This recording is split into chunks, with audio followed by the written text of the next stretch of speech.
बच्चों बच्चों आपका बहुत बहुत स्वागत है आपका नीट जे फैक्ट्री कोचिंग में। बच्चों हम लोग इस समय पढ़ रहे हैं वेक्टर और वेक्टर के अंडर हम लोगों ने अब तक जो है पढ़ लिया है यानी कि इंट्रोडक्शन ऑफ वेक्टर। इसमें मैंने वेक्टर के कुछ बेसिक रूल्स आपको मैंने डिफाइन किए थे। सेकंड लेक्चर में मैंने आपको पढ़ाया था कि टाइप्स ऑफ वेक्टर और फिर मैंने थर्ड लेक्चर में मैंने डिफाइन किया था कि यूनिट वेक्टर क्या होता है, पोजीशन वेक्टर क्या होता है और डिस्प्लेसमेंट वेक्टर क्या होता है। इतना ही नहीं स्टूडेंट, प्लस दो पॉइंट मैंने डिफरेंस बताए थे मैंने कि पोलर वेक्टर और एक्सियल वेक्टर में डिफरेंस क्या होता है। ये यहां तक हम लोग जो है पढ़ चुके हैं। अब हम लोग एक नेक्स्ट स्टेप को मूव कर रहे हैं। बेटा इस टॉपिक का आज नाम है एडिशन ऑफ वेक्टर। वेक्टर को ऐड करने के दो मेथड हमारे पास है। पहला मेथड होता है ज्योमेट्रिकल मेथड्स और जिसके अंडर हम लोग देखते हैं लॉ ऑफ ट्रायंगल्स कि ट्रायंगल्स को कैसे हम लोग ऐड करें। जैसे बच्चों ये ट्रायंगल्स है ये या कोई इस तरह से तीन है ये या फिर हम मान सकते हैं बेटा इसको इस तरह से मान सकते हैं इस तरह से। तो इनको ऐड करने का तरीका क्या है तो बेटा ये हमें बताएगा ज्योमेट्रिकल मेथड बताएगा। ठीक, प्लस सेकंड मेथड है कंपोनेंट ऑफ मेथड। जैसे बेटा यहां देखिए बेटा यहां पर ये है और इसको मैंने एंगल तोड़ दिया गया। तो अब इस एंगल के एक्स एक्सिस में क्या कंपोनेंट आएगा, वाई एक्सिस में क्या कंपोनेंट आएगा, अब मेरे को नहीं पता है तो ये बताएगा हमें बेटा कंपोनेंट मेथड बताएगा कि कंपोनेंट कैसे ब्रेक किए जाते हैं। प्लस कोई अगर ट्रायंगल्स है या पॉलीगॉन्स है और पैरेललोग्राम है तो इनकी फॉर्मेशन हमें देगा ज्योमेट्रिकल मेथड देगा। ठीक, तो आइए देरी ना करते हुए बेटा पेन कॉपी निकाल लीजिए और स्टार्ट करते हैं पहला मेथड ज्योमेट्रिकल मेथड।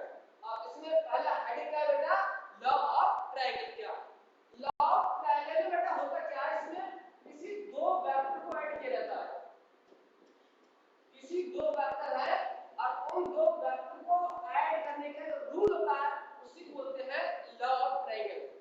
अब पॉलीगॉन में क्या होता है, इसमें दो से ज्यादा वेक्टर को हम ऐड कर सकते हैं। ठीक, और पैरेललोग्राम आपको प्रूफ करना है। ठीक, तो आइए स्टार्ट करते हैं फिर सैयार आंसर के साथ।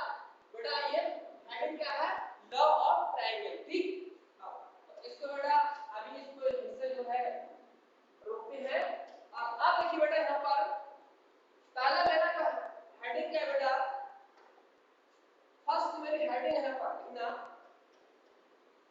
इसको बोलते हैं law of triangle. Law of triangle बेटा क्या होता है लिखना, लॉ ऑफ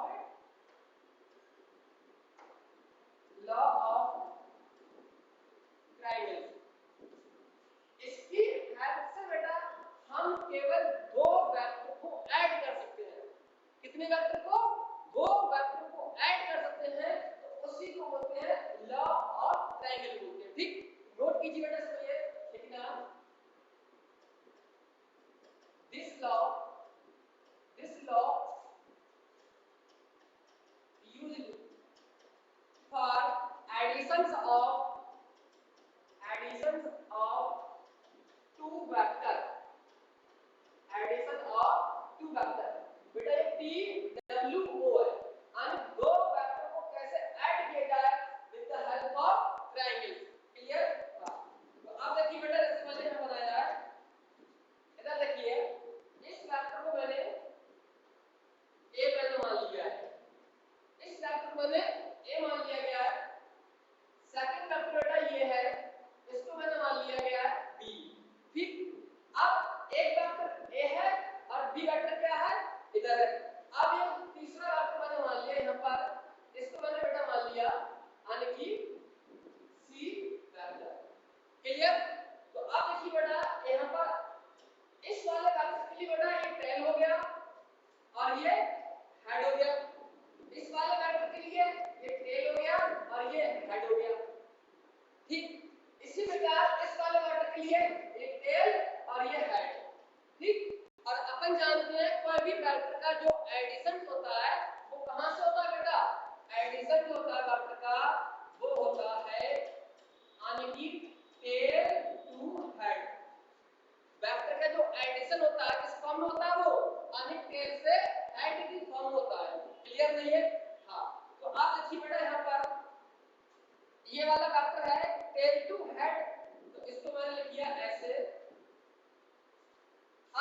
इस वाला वेक्टर b है बेटा, ये कितना है, ये टेल ये है, इसकी हेड ये है, तो इसको मैंने ऐड कर लिया। ठीक, अब देखिए बेटा यहाँ पर अब ये दो वेक्टर है, इन दो वेक्टर के इक्वल क्या है, सी वाला वेक्टर है। ठीक, तो अब इस वेक्टर को आप ऐसे लिख सकते हैं, यहाँ पर ये यहाँ पर हेड है और टेल है, तो यहाँ इसको, क्योंकि हम जानते हैं वेक्टर का जो एडिशन होता है टेल टू हेड होता है, तो बोलते हैं इसको सेम ऑर्डर। सेम ऑर्डर अगर हेड टू टेल वेक्टर है तो उस वेक्टर को माइनस करके हम लोग ऐड कर सकते हैं। ठीक, तो इस वेक्टर को हम लोग यहाँ पर ऐड कर सकते हैं इस तरह से, और जहां से चले बेटा वहीं पर आ गए, कितना हो गया, ओवरऑल u। ठीक, तो अब देखिए बेटा कितना हो गया, ये a प्लस b वेक्टर और इक्वल टू कर जाएगा बेटा, ये हो जाएगा c वेक्टर के बराबर हो जाएगा। समझ गया ना? तो ये बेटा क्या है, लॉ ऑफ ट्रायंगल होता है कि दो वेक्टर को कैसे ऐड किया जाए, तो हमें क्या बताएगा, लॉ ऑफ ट्रायंगल। अगर वेक्टर सेम ऑर्डर में है टेल टू हेड, तब सबको प्लस करके हम लोग बेटा क्या करेंगे, उनको ऐड कर देंगे।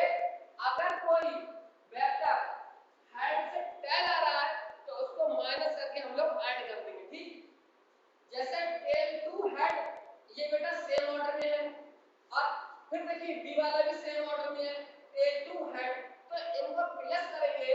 अब ये वाला वेक्टर बेटा कैसे है, ये अपोजिट ऑर्डर में है, क्योंकि यहाँ हेड है और यहाँ टेल है, क्योंकि हम चल रहे हैं बेटा ऐसे, अब बल्कि ये कैसा है, ये ऐसे है ना, तो इनके डिफरेंस में ये वेक्टर नेगेटिव हो गया, यानी उल्टी हो गया, तो इसको मैंने माइनस करके ऐड कर दिया। और आप ऐसे भी समझ सकते हैं दो वेक्टर का इक्वल क्या होता है, n थर्ड वेक्टर के बराबर होता है। ठीक, क्लियर?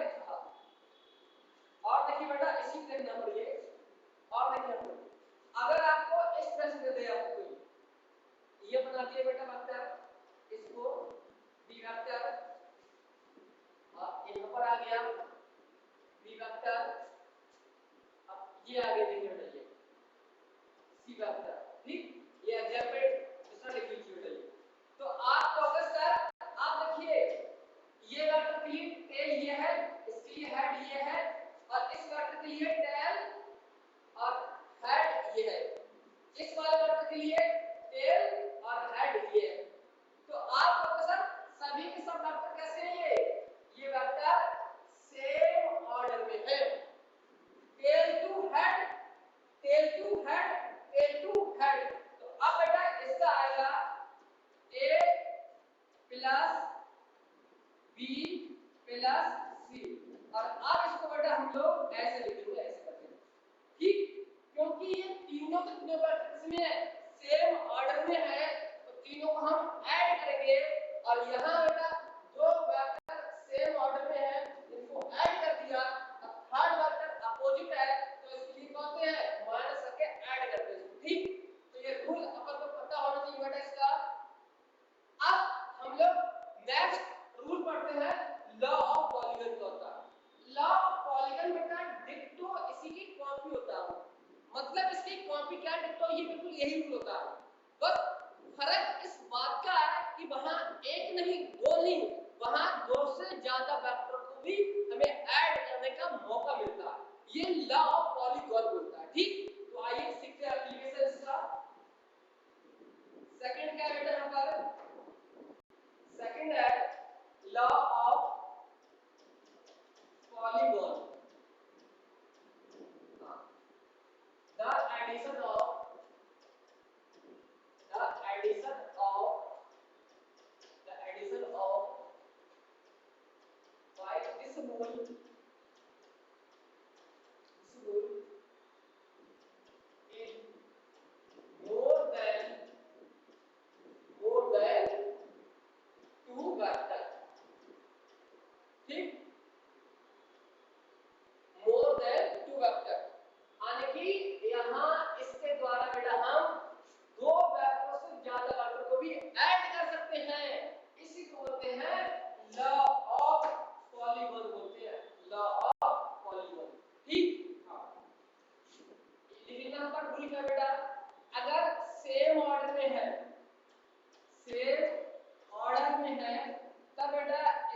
लोग टेल टू हेड है इतने भी, तो उनको क्या कर लेंगे, यानी प्लस करके ऐड कर देंगे। ठीक, प्लस करके ऐड कर देंगे।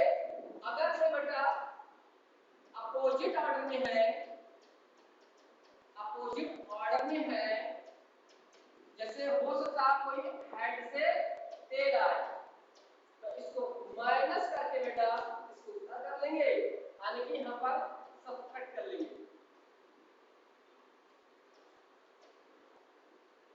क्या कर लेंगे, इसको सब्ट्रैक्ट कर लेंगे। और आगे पढ़ाऊंगा कि वेक्टर में सब्ट्रैक्शन यानी कि घटाना इज नॉट पॉसिबल।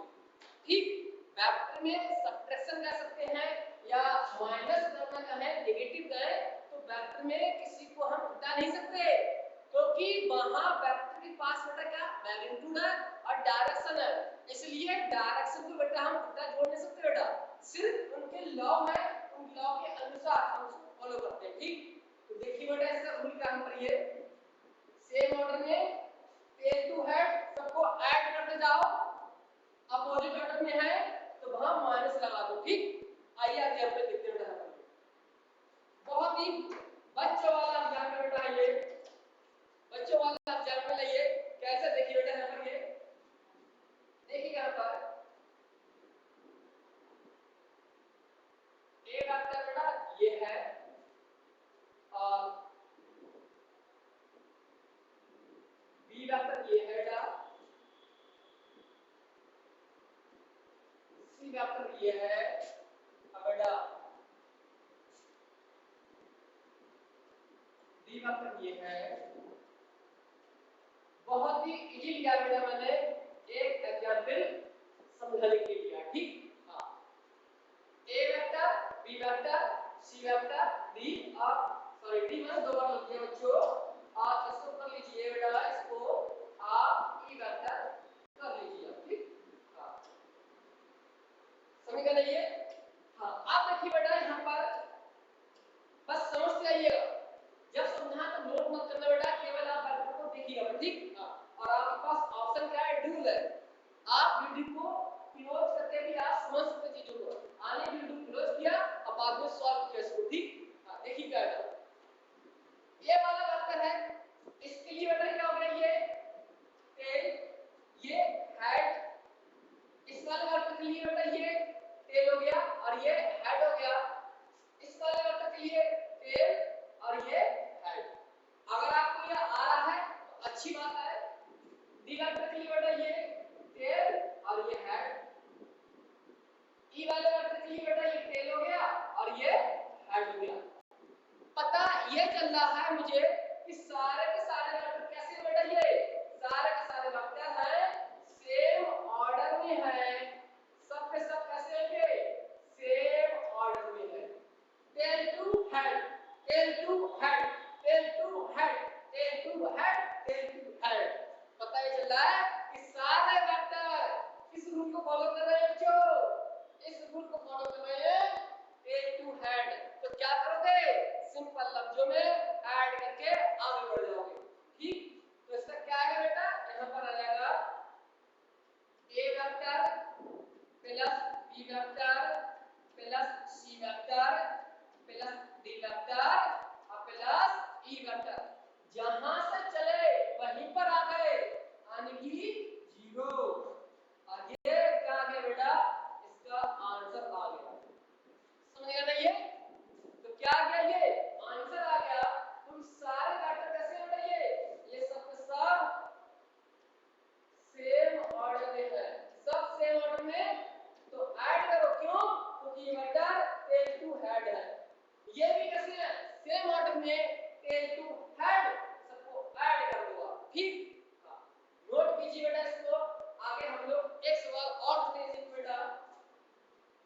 ठीक, इतना क्लियर नहीं है, बस अगर आपको रूल पता बेटा ना तो ये बहुत ही इजी है, बस रूल नहीं है तो आपको थोड़ा सीखना पड़ेगा। ठीक नहीं है, हाँ, ये बिल्कुल बेसिक मैथमेटिक्स है आपकी ये। और देखिए यहाँ पर ये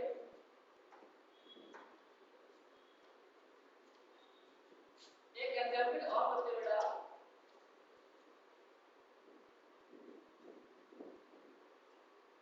ए वेक्टर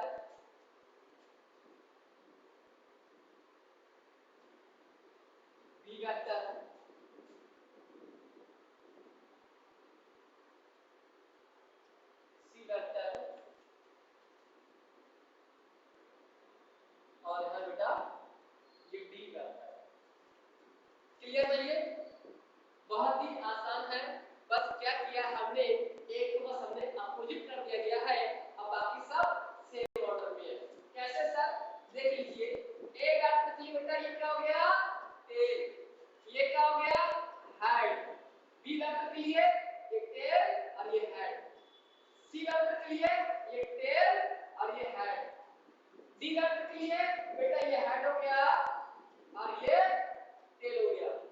ठीक, और हमने क्या पढ़ा था अभी आपको कि वेक्टर अगर सेम ऑर्डर में है, टेल टू हेड सबको ऐड करते जाओ, अगर कोई वेक्टर अपोजिट है हेड टू टेल तो उसको माइनस कर दो। क्लियर? कैसे बेटा देखिएगा, ये वेक्टर यहां से लेके बेटा यहां तक का है बेटा ये सेम ऑर्डर में है, मतलब टेल टू हेड है, तो इनको बेटा आप जोड़ दो, क्या कर दो प्लस कर दो। अब ये वाला वेक्टर बेटा कैसे है, ये वेक्टर अपोजिट है तो इसको बेटा माइनस करके आप क्या कर दो इनको जोड़ दो, ये माइनस होगा ये सब प्लस होंगे क्योंकि इनके रेफरेंस में ये वेक्टर नेगेटिव है। ठीक, तो ये तीन वेक्टर बेटा अकेले डी वेक्टर के बराबर होंगे, समझ गए ना? ये देखिए दोस्तों, तो हम लिख सकते हैं a vector B vector plus c vector. अब बेटा उल्टा है तो इसको माइनस करके ऐड कर दो और यहाँ पर डी वेक्टर। ठीक, जहां से चले बेटा वहीं आ गए जीरो। आप ऐसे भी लिख सकते हैं a vector B vector plus c vector equal to d vector. Clear? बिल्कुल बच्चे वाला सवाल है बेटा, बच्चे वाला सवाल है, कोई इसमें नया भी नहीं है। समझ गया ना? ये तो देखिए बेटा ये तीनों कैसे हैं, ये सेम ऑर्डर में है और ये भाईजान अपोजिट ऑर्डर में है, तो मैंने माइनस कर दिया। ये भी सेम ऑर्डर में है तो प्लस कर दिया, और ये अपोजिट ऑर्डर में है तो मैंने माइनस कर दिया। इतना क्लियर ना? ये अपोजिट ऑर्डर में है तो ये वेक्टर ए और बी सी वेक्टर के बराबर होगा, इक्वल होगा डी वेक्टर। क्लियर? हां, क्योंकि ये अपोजिट है तो आप ऐसे भी लिख सकते हैं और ऐसे भी लिख सकते हैं। ठीक, आइए एक स्टेप इसमें सवाल दे, बहुत ही इजी वाला सवाल है ये, देखिएगा इतना नोट कर लीजिए बेटा इसको। ठीक, और हां आपको ये भी पता होगा कि वेक्टर में शिफ्टिंग अलाउ होती है, शिफ्टिंग माने वेक्टर में अलाउ होती है और उससे कोई भी चेंज नहीं होता है। अगर वेक्टर को 360 रोटेट कर दे तब भी वेक्टर में कोई चेंज नहीं आता है। ठीक, बिल्कुल बेटा ये बेसिक मैथमेटिक्स है बेटा फॉर द फिजिक्स पर्पस, क्योंकि बेटा बायोलॉजी का बच्चा मैथ सुन के बेटा उसके सांस से खड़ी हो जाती बेटा, पता नहीं क्या हो जाता उसको। देखिएगा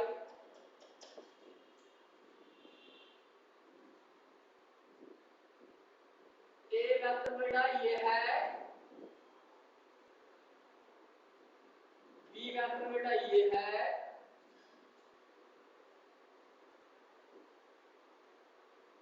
सी वेक्टर बेटा ये है, बेटा ये है बेटा हमारा आर वेक्टर, और बेटा ये है हमारा डी वेक्टर, और ये हमारा बेटा यानी कि ए वेक्टर।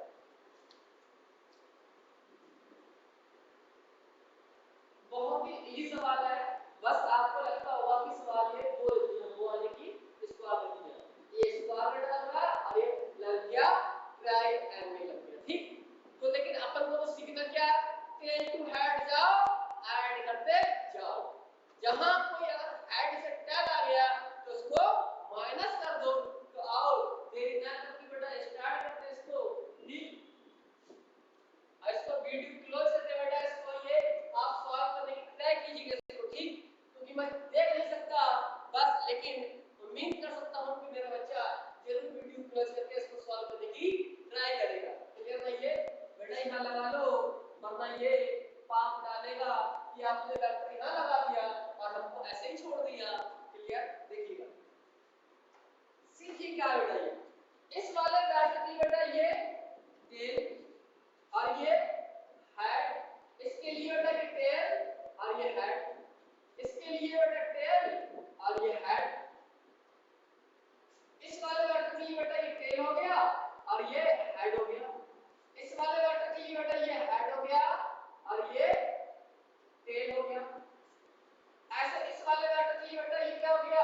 टेल हो गया, और ये हेड, इस वाले वेक्टर के लिए ये टेल। ठीक, आगे देखिएगा, इस वाले वेक्टर के लिए टेल, ये हेड, इस वाले वेक्टर के लिए हेड और ये टेल। ठीक, तो आगे देखिए बेटा, ये कैसे देखते हैं। पहले बेटा हम चलते हैं, आप ऐसे भी लिख सकते हैं प्लस, आप ऐसे भी चल सकते हैं, दो ऑप्शन, और आप बेटा ऐसे भी चल सकते हैं, ऐसे करके ऐसे भी चल सकते हैं। मतलब यहाँ एग्जाम में आपको 3 ऑप्शन बना के आपको वो दे सकता है। क्लियर? और ये सवाल बेटा जेईई का सवाल है बेटा, ये वास्तव में ये कई साल पहले सवाल आया था जेईई में। ठीक, देखिए कैसे इसको सॉल्व करते हैं हम लोग। पहले देखते हैं हम लोग a vector, tail to head a vector, tail to head b vector, tail to head c vector. अब देखिए बेटा यहाँ पर अब हम ऐसे चल के ऐसे आते हैं। ठीक, तो अब देखिए बेटा इस वाले वेक्टर के लिए तो ये हेड आ रही है और एक टेल है, तो इनके रेफरेंस में ये वेक्टर कैसे हो गया, नेगेटिव हो गया ना, ये तो इसको नोट किया माइनस, ऐसे कर दिया। अब ये भी इनके रेफरेंस में बेटा उल्टा आई है, हेड इधर टेल इधर, इसको भी हम लोगों ने ऐसे कर दिया। समझ गए ना, ये जहां से चले वहीं पहुंच गए। इसको बेटा एक इक्वेशन आपकी ये आ गई। ठीक, आप लिख लीजिए बेटा इसको।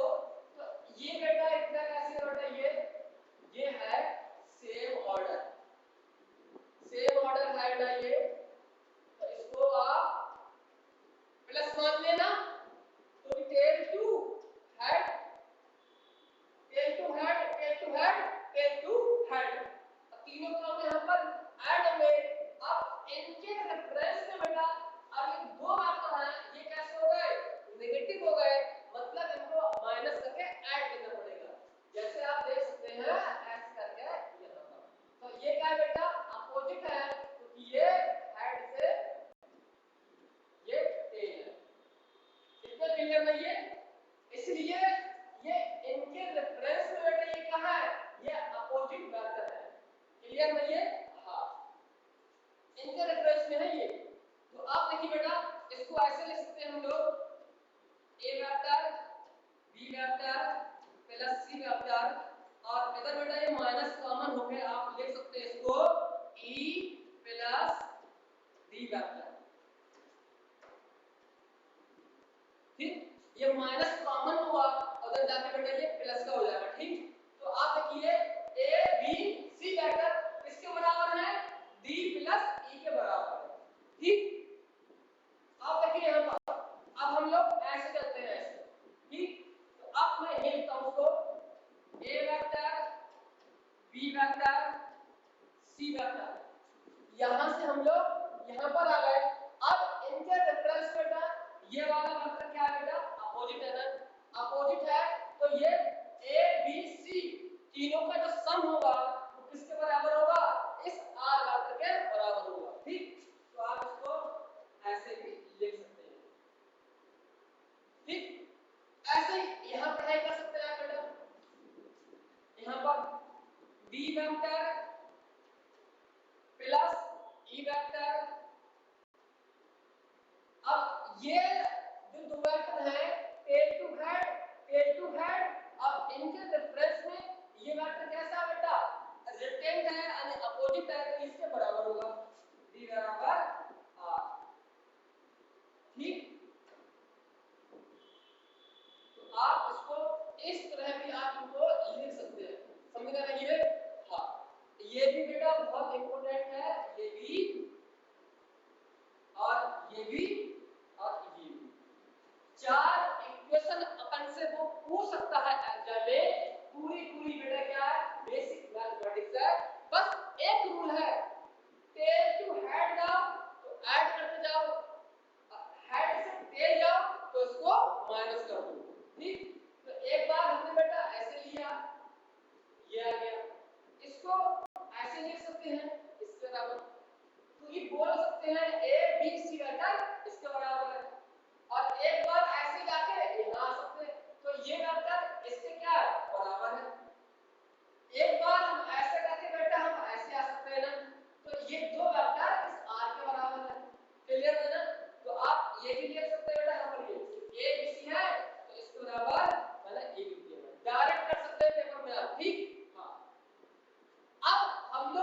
बेटा जितना था एप्लीकेशन मैंने अब आपको मैंने दे दिया, इसकी वजह से अब आपका कोई क्वेश्चन रुकने वाला नहीं है। अब हम बढ़ते हैं एक स्टेप आगे, लॉ ऑफ पैरेललोग्राम।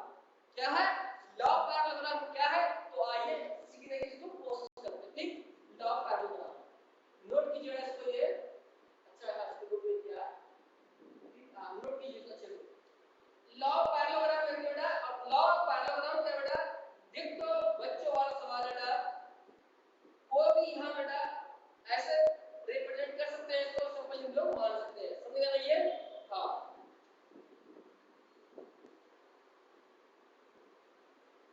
आइएगा थर्ड है law of parallel, law of parallelogram. ठीक, पैरेललोग्राम का बेटा सिंबल होता है वो सिंबल ये होता है। ठीक, लॉ ऑफ पैरेललोग्राम होता है। इसको कैसे हम अपने लफ्जों में इजी कह सकते हैं, इसको कैसे कर सकते हैं, देखिए इसमें क्या होता है बेटा, जैसा देखिएगा ये देख रहे हैं तो आप क्या कहोगे इसमें सर, आप कहोगे जो आमने सामने की भुजा होती है, यानी जो ये लाइन और ये लाइन बराबर होना चाहिए, इसी प्रकार ये लाइन और ये लाइन बराबर होना चाहिए, तब वो कहलाएगा पैरेललोग्राम कहलाएगा। क्या कहलाएगा, पैरेललोग्राम।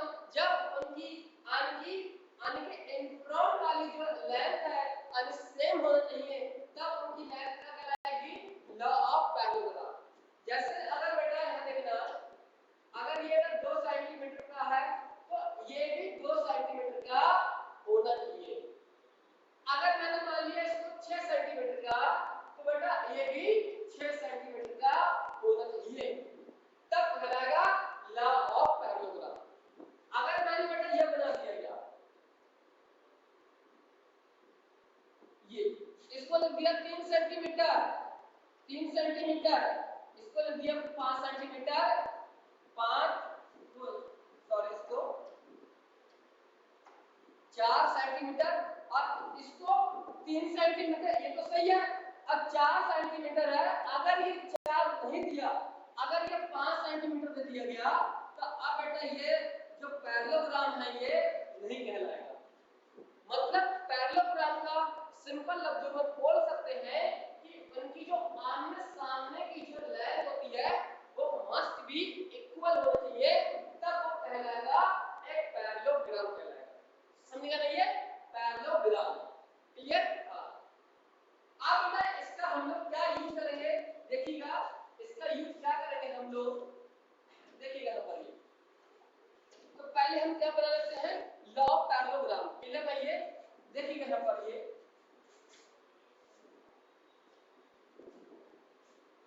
हम लोगों ने इसको इस तरह बनाया और इसको मैंने मान लिया बेटा लेंथ इसकी माने ए लेंथ माने इसकी मान ली मैंने, ठीक, इसकी लेंथ मैंने मान ली बी लेंथ मैंने इसकी मान ली, ठीक। इसको हम लोगों ने इस तरह बना दिया और इसको इस तरह से, और यहां पर बेटा देखिएगा यहां पर क्लियर ना, तो अब देखिए बेटा अगर ये देखिए यहां से इसकी लेंथ a है तो अब देखिए बेटा इसकी लेंथ कितनी होगी बेटा, वो लेंथ a लेंथ होगी, ठीक। अगर इसकी लेंथ b है बेटा तो अब इसकी लेंथ कितनी होगी बेटा, ये b लेंथ होगी ना। अब देखिए यहां पर यहां से बेटा मैंने जो एंगल है वो मान लिया मैंने थीटा एंगल मान लिया मैंने, ठीक।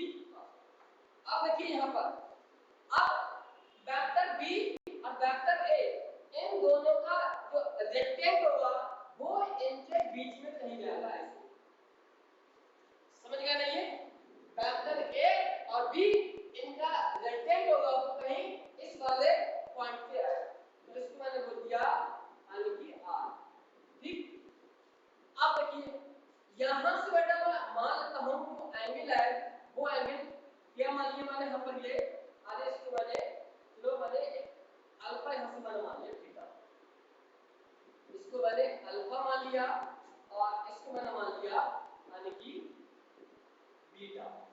ठीक, ये अल्फा है और क्या बीटा एंगल है। ठीक, अब देखिए बेटा यहां पर देखना, अगर ये एंगल थीटा है तो अब देखिए बेटा अगर हम इसको आगे मिलाएं ऐसे करके यहां पर, ये देखिए यहां पर,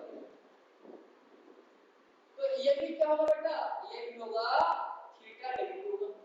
अगर ये वेक्टर बी और ए के बीच अगर 30 डिग्री एंगल है तो यहां पर भी 30 डिग्री एंगल होगा। ठीक, तो अगर ये बी है बेटा यहां पर, तो अब ये वाला आ जाएगा बेटा यहां पर, देखिए ना इसको यहां इसको लिख देंगे हम लोग बी sin थीटा लिख देंगे।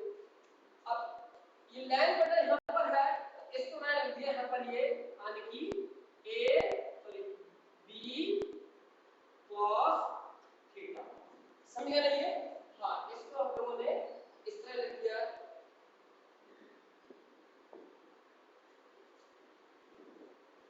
ठीक, इस तरह, ठीक नहीं है? हाँ, इसको मैंने लिख दिया b sin थीटा और इसको लिख दिया मैंने b cos थीटा, इस वाले एंगल के रेफरेंस में, ठीक नहीं है? हाँ, तो अब देखिए बेटा यहां से यहां तक की लेंथ क्या हो गई, यानी कि a plus b cos theta, ये लेंथ यहां तक की हो गई।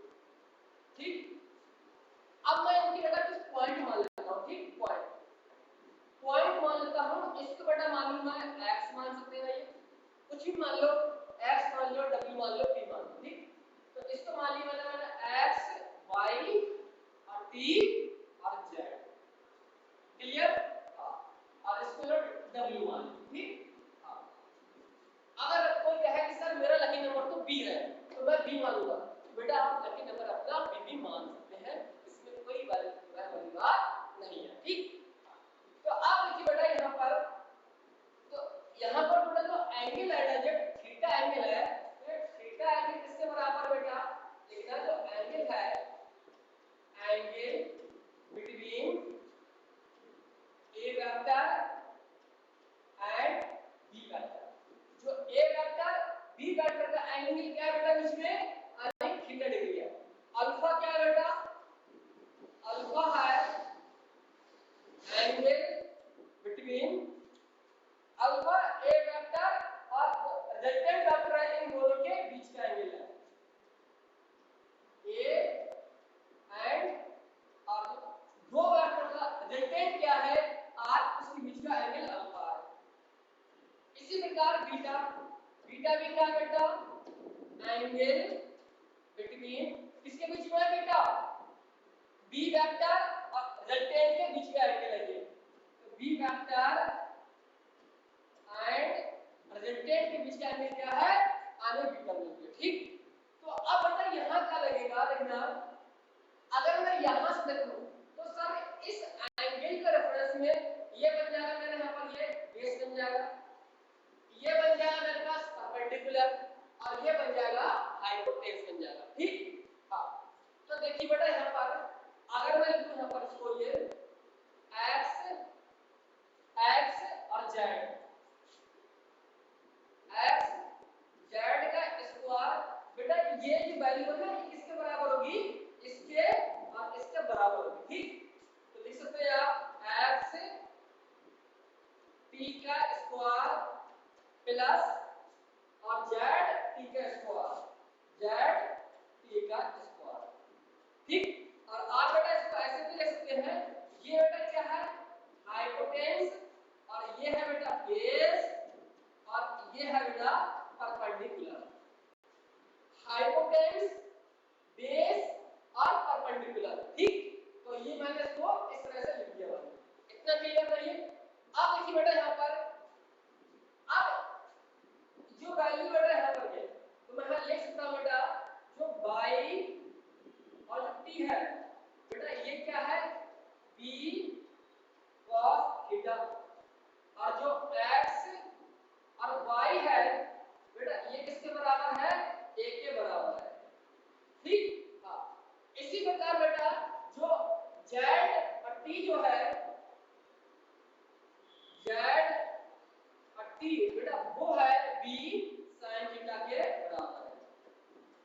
ठीक, और x और z किसके बराबर बेटा, वो r के बराबर है। ठीक, तो x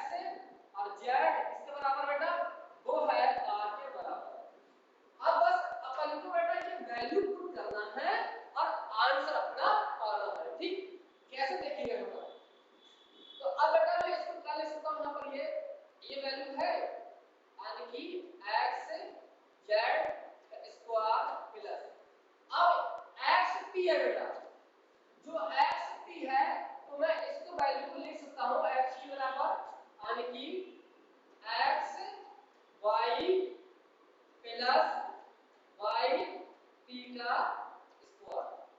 आप देखिए बेटा ये जो x t जो है बेटा ये आप यहां देखिए बेटा इसको यहां देखिए जो x t है वो किसके बराबर है, तो आप कहोगे सर वो x y plus y t के बराबर है, y t के बराबर। आपको दिख रहा है बेटा ना ये, आप देखिए बेटा इसको ये जो x t किसके बराबर है, x y plus y t के बराबर है ये वैल्यू, ठीक x y और y t ये x के बराबर है। अब देखिए बेटा इसको वैल्यू हम लोगों ने यहां वैल्यू जो है z t पुट करना स्टार्ट किया तो ये बेटा किसके बराबर है, ये r के बराबर है, तो मैंने यहां लिख दिया यानी कि r स्क्वायर। x y किसके बराबर बेटा, x y a के बराबर है तो मैंने a कर दिया। y t बेटा किसके बराबर है, y t b cos theta के बराबर है, b cos थीटा के बराबर और यहां स्क्वायर कर दिया प्लस z t किसके बराबर है, z t b sin theta, b sin theta. अब बेटा ये फार्मूला बन गया a square b square plus 2ab cos theta, ये वाला फार्मूला। तो इसको कैसे सॉल्व करो बेटा, यहां पर आ गई ये a square b square plus 2ab cos theta, ये फार्मूला बन गया कि a square b square plus 2ab cos theta. अब ये देखिए बेटा यहां पर b sin थीटा स्क्वायर, ठीक। अब अपन क्या करते बेटा, यहां देखिए जो वैल्यू बेटा यहां पर ये अच्छा इसको मैंने यहां पे लगाया इसको ये स्क्वायर में चल रहा है, ठीक बेटा ना ये स्क्वायर यहां पर हां क्योंकि यहां पर स्क्वायर को ना स्क्वायर आएगा a square plus b square plus 2ab cos square इतने क्या बेटा नहीं है। तो अब यहां पर क्या कर लेंगे लोग कॉमन ले लेना, तो अब देखिए कॉमन क्या है यहां पर ये b स्क्वायर है a स्क्वायर, जब कॉमन लेंगे बेटा इसका यहां से क्या आएगा ये कॉमन आएगा r स्क्वायर और यहां पर बेटा a square plus b square, यहां पर कितना a स्क्वायर और b स्क्वायर कॉमन होगा यहां पर ये बेटा इसका और यहां पर आ जाएगा ये, चलो मैं इसको डायरेक्ट इसका ac लिख देता हूं, ठीक बेटा ना देखिएगा इसको सॉल्व करोगे तो कितना आएगा ये a square plus b square plus 2ab cos theta, समझ गए ना ये। और यहां का बेटा जो स्क्वायर रूट हटेगा तो यहां पर क्या आ जाएगा, यहां पर बेटा आ जाएगा एक रूट लग जाएगा यहां पर, ठीक। तो आइए मैं इसको यहां से हटा दे रहा हूं, ये एक स्टेप में डाट कर दे रहा हूं, ठीक।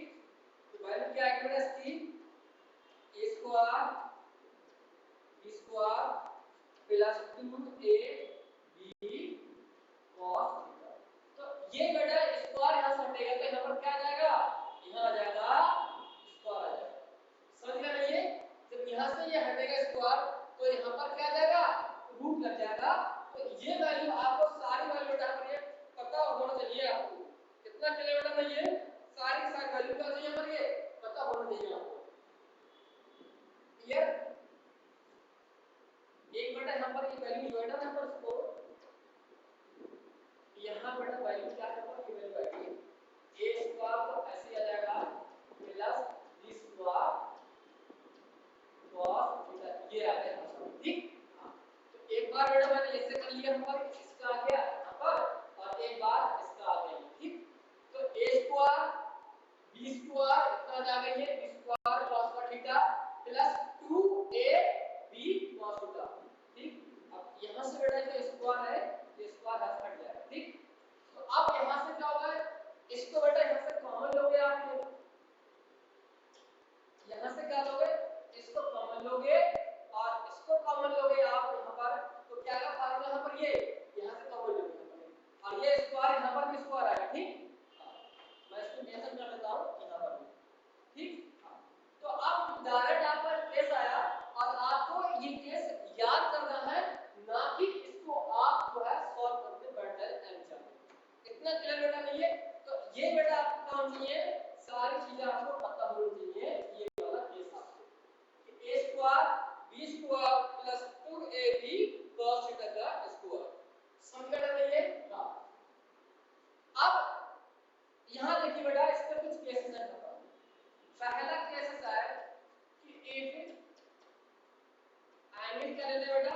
0 डिग्री। 0 डिग्री मतलब बोथ वेक्टर आर पैरेलल। अब पैरेलल का मतलब क्या होता है बेटा, अगर एक वेक्टर इधर जा रहा है बेटा ये वाला, तो बेटा जो बी वेक्टर है वो भी इधर ही जाएगा। तो अब बताइए इनके बीच एंगल कितना हो गया, 0 डिग्री, दोनों सेम डायरेक्शन में है। अब बताइए cos 0 डिग्री कितना होता है, 1 होता है। cos 0 कितना होता है, 1। तो अब बेटा इसकी वैल्यू कितनी आएगी यहाँ पर, ये r a square plus b square plus 2ab cos 0। अब इसकी बेटा वैल्यू कितनी होती है, वैल्यू होती है 1, ये वैल्यू, ठीक। तो अब बेटा ये फार्मूला क्या आ जाएगा, a square b square plus 2ab। Clear, ये फार्मूला आ गया। अब आपको पता होगा कि a square plus b square plus 2ab, ये जो फार्मूला होता है बेटा, ये फार्मूला होता है आपका ये r बराबर a प्लस b का स्क्वायर। ये जो फार्मूला है ना a प्लस b का होल स्क्वायर, इसका फार्मूला होता है a square plus b square plus 2ab cos। ये क्लास 10 का फार्मूला है, क्लास 10 में पढ़ा होगा, ठीक। तो अब बेटा देखिए स्क्वायर बाहर निकल के क्या जाएगा, यहाँ पर ये बाहर निकल के आ जाएगा a प्लस b, ठीक।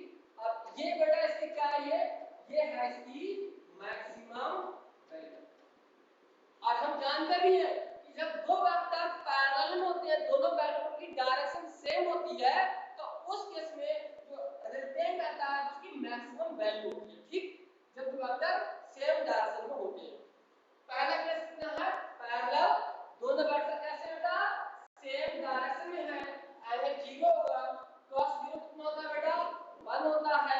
अब 1 बेटा पुट करोगे तो कितना आएगा, ये 1 आएगा। अब 1 चाहे लिखो चाहे मत लिखो, और इसका फार्मूला होता है a प्लस b का होल स्क्वायर, ठीक। तो अब ये स्क्वायर बाहर निकल के आएगा रूट से, तो a प्लस b बचेगा, ठीक। तो ये फार्मूला याद करना है, 10 का फार्मूला है, तब आपको चलेगा पता ही। अब देखते हैं सेकंड केस है, सेकंड केस है एक एंगल बेटा कितना हो 180 डिग्री, यानी 180 डिग्री एंगल होगा। तो आप देखिए यहां पर लिखना एक both vector are opposite. Both vector कैसे हैं, अपोजिट होगा बेटा। तो एक वेक्टर हमारा किधर जा रहा है, इधर जा रहा है, और सेकंड वेक्टर वो इधर आएगा। तो एंगल कितना होगा इनके बीच बेटा, 180 होगा। अब cos 180 की वैल्यू कितनी होती है बेटा, वो होती है माइनस के 1 होती है, ठीक। अब इसकी वैल्यू पुट करोगे यहाँ पर, तो a square plus b square plus 2ab cos 180 degree. इसकी वैल्यू कितनी होती है बच्चों, इसकी वैल्यू अपन लिख चुके हैं -1, और -1 बेटा लिखोगे यहाँ पर कितना आएगा, a square b square plus 2ab -1, ठीक। अब ये माइनस बेटा यहाँ पर क्या आ जाएगा, माइनस आ जाएगा। तो मैं इसको यही लिख दे रहा हूँ a प्लस b माइनस के 2ab, ठीक। अब ये बच्चा फार्मूला किसका है, आपको पता होगा, फार्मूला है a माइनस b का होल स्क्वायर। ये क्लास 10 का फार्मूला है कि a square plus b square minus 2ab, formula कब होगा, a माइनस b का होल स्क्वायर, ठीक। तो आप देखिए बेटा यहाँ से बाहर निकालेंगे रूट कितना आ रही है, a माइनस b बचेगा, और इसकी वैल्यू आएगी बेटा, वो आएगी मिनिमम वैल्यू आएगी। समझ में आ रही है, वैल्यू कितनी आएगी, ये मिनिमम आएगी, क्योंकि ये माइनस हो रहा है, सब्ट्रैक्ट हो रहा है। समझ में आ रही है।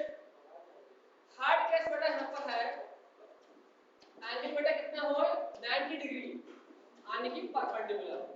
अगर एक वेक्टर बेटा इधर है, सेकंड वेक्टर इधर होगा, ठीक। तो रिजल्टेंट एंगल कितना आएगा, ये आएगा। तो अब cos 90 बेटा कितना होता है होता है 0। ठीक, तो आप देखिए यहाँ पर a plus b plus 2ab cos 90। cos 90 value कितनी होती है 0। यहाँ 0 रखोगे तो सारा क्या हो जाएगा 0 हो जाएगा। तो आप यहाँ देख सकते हैं यहाँ पर ये a प्लस b बचेगा, इसको आप रखेंगे। क्लियर, ये पूरा वैल्यू क्या हो जाएगा बच्चों, ये हो जाएगा 0, तो सबको कर लेगा अपने जैसा। इतना क्लियर नहीं है, तो कितना हो गया a प्लस b का स्क्वायर। और ये वैल्यू कब है जब कैसे दोनों परपेंडिकुलर। इतना क्लियर होता है ये। तो बाकी बेटा जो है हम लोग जो लेते हैं